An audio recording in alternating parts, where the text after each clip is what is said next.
Nous allons installer maintenant la nomenclature.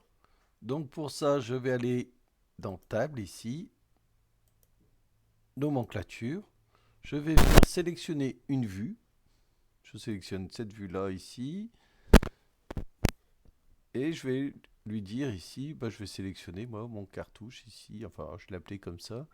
Ma nomenclature. Donc par défaut, hein, vous aurez une nomenclature qui va apparaître ici. Hop. Alors, dans ma nomenclature ici, je vais recliquer dessus. Dans les petites options ici. Je vais faire pièce uniquement ici. Hein, pas, je ne vais pas prendre liste des tabulations après. On verra après hein, pour la liste des pièces soudées ici en détail ici. Donc je vais prendre juste pièce uniquement. Je valide. Et je viens déplacer ici mon cartouche. Après, je pourrais venir le mettre aux dimensions que j'ai besoin. Je vais positionner ici ma petite bulle ici. Si je clique sur celui-là maintenant ici, j'aurai bien mon numéro 1 qui va apparaître. Si je viens ici, j'aurai bien mon numéro 1. Si j'ai plusieurs pièces, en fait, correspondront ici à ce numéro d'article. Pour l'instant, j'ai rien ici en description, en matériaux et en épaisseur. Donc je vais paramétrer ça sur ma pièce. Je vais venir faire un clic droit dessus pour l'ouvrir. J'arrive sur ma pièce ici. Donc le matériau, donc si vous n'en avez pas mis un, vous faites éditer le matériau ici ou vous ajoutez directement un matériau. Et hop, je vais attendre un petit peu. Je vais aller dans les configurations manager ici. Alors il y a des possibilités de paramétrer tout ça hein, par défaut après quand vous créez une pièce. Donc là on va le faire en manuel. Donc défaut ici, je vais faire un clic droit dessus ici. Je vais aller dans les propriétés. La description, donc c'est ce qui correspondra ici dans ma mise en plan. Alors il faut que je vais finir d'abord. Ici je vais mettre, c'est la tôle. Ici, je vais l'utiliser dans la nomenclature. Donc si je valide ça maintenant, quand je vais aller dans ma mise en plan, vous voyez, dans description ici maintenant, j'ai tôle qui va apparaître ici. Donc j'ai matériaux ici, épaisseur et la quantité. Bon, la quantité, elle est automatique ici, mais le matériau n'est pas automatique ici et l'épaisseur non plus. Je vais aller,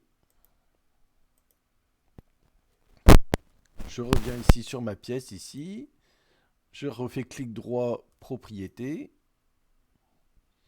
propriété personnalisée. Et ici, je vais lui dire ici, donc matériaux. Alors, alors il faut que ça soit écrit exactement pareil que dans votre intitulé de cartouche de nomenclature. Donc ici, ça va être du texte ici, et ici, la valeur que je vais lui donner ici, ça va être celui-là ici, matériaux. Et il va bien m'afficher ici ce matériau-là dans ma case. Je vais mettre l'épaisseur aussi. Alors je crois que j'avais un E majuscule. Épaisseur. Ici. Donc c'est du texte aussi. Et je vais venir sélectionner ici mon épaisseur de tôlerie ici. Alors, on peut rajouter après plein d'autres possibilités. Hein. Ici, vous avez la masse, la densité, le volume, la superficie. Enfin, il y a plein de choses voyez, que vous pouvez rajouter après dans votre cartouche si vous avez besoin. Je fais OK. Je valide. Je reviens sur ma mise en plan. Et j'ai bien mon matériau, mon épaisseur qui vient d'apparaître ici. Si je veux rajouter, je peux venir rajouter des choses ici dans ma nomenclature. Je fais un clic droit et je peux venir insérer ici une colonne à droite, à gauche. Voilà. Ici, j'ai des propriétés personnalisées.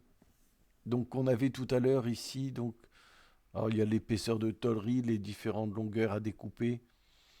la masse, les matériaux, les plis, enfin il y a plein de choses qu'on peut venir rajouter directement dans dans le cartouche ici.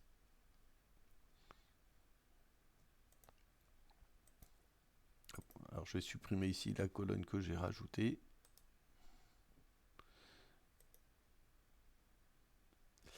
Non, moi je voudrais pas supprimer la table ici. Juste supprimer la colonne. Voilà. Et après, on peut venir modifier ici. Après son petit cartouche ici. Alors moi, je voudrais qu'il soit comme ça. Je viens prendre le petit carré qui est là, ici. Est-ce qu'il veut bien me le prendre? Ah, il veut pas. Alors il faut peut-être que je sois ici. Ouais, voilà. Donc c'est parce que j'étais en dehors de la feuille sans doute. Et après, je peux venir mettre les dimensions que je veux ici. Hop, je vais prendre celui-là et je vais l'aligner ici.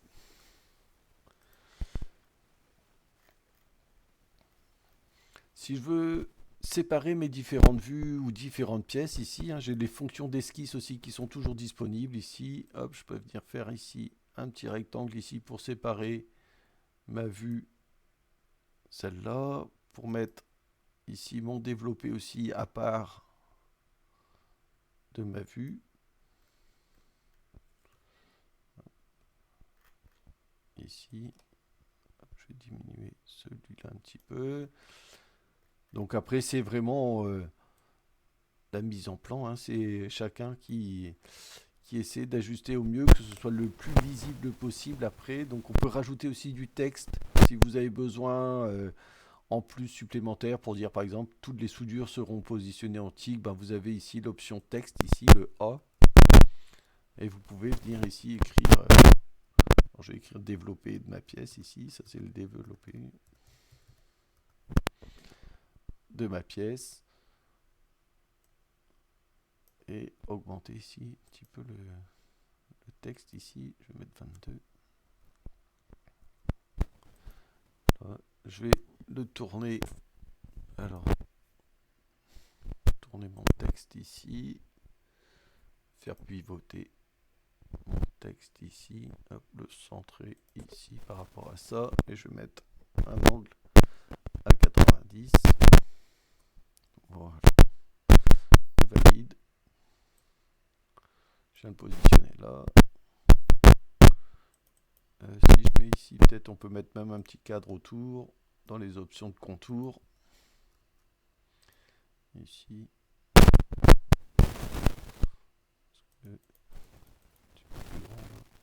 Valider. Je vais le développer pour signaler que ça c'est le développé de ma pièce ici, que ça n'a pas grand chose à voir. Donc mon épaisseur, je peux l'enlever. Elle est dans le cartouche ici maintenant. Donc voilà ma petite mise en plan pour l'instant, hein, classique, avec un petit cartouche, des petites cotations à mettre. Hop, on peut rajouter, il manquait une petite cotation ici de hauteur. Voilà.